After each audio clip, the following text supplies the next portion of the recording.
The purpose of NPP is essentially it's the prototype of the next generation weather satellite. It's the nation's first attempt to really combine weather monitoring and climate observing in the same platform.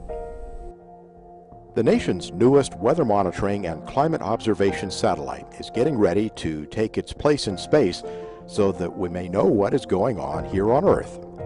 The spacecraft is known as NPP for INPO's Preparatory Project, and it is a technological trailblazer in the effort to find out more about the weather and condition of our world. NPP is a continuation of the existing Earth orbiting satellites. For weather prediction and for climate monitoring purposes, you need to have continuous observations. So what NPP does is continues the data record started by the NASA EOS satellites and improves on the instruments that are used for numerical weather forecasting from the current series of NOAA satellites. Current satellites that we have on orbit have been very successful for us, but NPP is taking all of the advances that we've had in technology over the past 5-10 years, putting them on this testbed spacecraft, being able to use them, prove them out for the future constellation. So NPP data will be used by virtually all of the national weather services for each of the nations of the world. And then there's the scientific users who are trying to understand individual phenomena both at home and abroad. While some spacecraft are built to collect a specific set of information using only one instrument, the NPP will observe the Earth in a variety of forms using 5 instruments. The information it will gather will be extensive, but working with a large set of instruments makes the preparation equally exhaustive. Every mission has its own set of challenges. You know, what's challenging about NPP is the fact that we have 5 instruments. Some spacecraft have 1 instrument. And every mission has to go through environmental testing. So now you have to go through environmental testing with 5 different instruments, which all carry their own set of requirements and restrictions. These are NASA satellites. These are one-of-a-kind satellites. You know, something like a GPS constellation, which would launch 20 of the same type of satellites, you can get into a rhythm with how you process those. But it's not the case for NASA missions, which is one of the reasons it's an interesting job, because every spacecraft brings its own set of challenges and uniqueness, and it keeps the job interesting. Although NASA routinely dispatches spacecraft to other worlds to push the bounds of exploration, the agency does not lose focus on examinations of our home planet.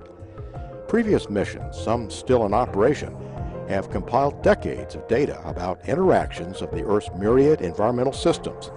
NPP aims to continue those observations with new levels of precision. It has 2 specific goals.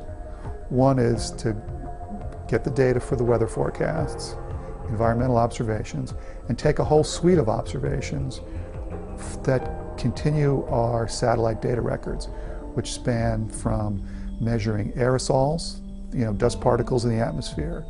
How have they changed over the past decade? Is the vegetation index? Is land greener or browner over time? Has the sea surface temperature changed? Has the amount of ozone changed? These are all data sets that we have multi-decades of data sets, and we want to just keep on adding to that so we can answer the questions is the climate changing? The NPP will lift off from Vandenberg Air Force Base in California, so it can be positioned in a specific orbit for its important mission. The NPP satellite will launch from Vandenberg Air Force Base, specifically Space Launch Complex 2, for the reason that it needs to go into a polar orbit. Polar orbit meaning that as the Earth rotates, the satellite will be crossing the poles. And because this is an Earth observing satellite, you are able to see every bit of the Earth. The NPP satellite is going into space courtesy of a Delta II rocket, the workhorse of America's fleet of uncrewed missions. First launched in 1989, the Delta II has been used successfully to orbit several Earth-observing satellites. It dispatched spacecraft to Mars, including the Spirit and Opportunity rovers in 2003, one of which continues to operate on Martian soil. NASA's record is perfect for missions launched on a Delta II. The NPP mission on Delta II is currently the last manifested Delta II to launch on either coast. That has historical significance to our team. However, we're treating this as we have treated all of the previous Delta II launches. Recent years have seen new rockets emerge on the Launch Services Program roster. They use new methods of construction compared with that employed for the Delta II. Delta has more of a historic launch processing flow of building the entire rocket up on the pad. Work to prepare the Delta II to launch the NPP satellite began during the summer. We began buildup of the vehicle in July of this year, erecting the first stage, the 9 solid rocket motors, the second stage, putting the payload fairing into the mobile service tower. We will then bring out the satellite in a transportation can, erect it, mate it, and then bring the payload fairing around the satellite.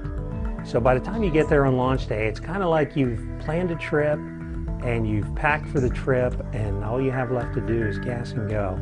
So that's what we do on launch day. We load the rocket with fuel and liquid oxygen, and then we do our final avionics and electrical checks, and then we push the button and we sit on the edge of our seats.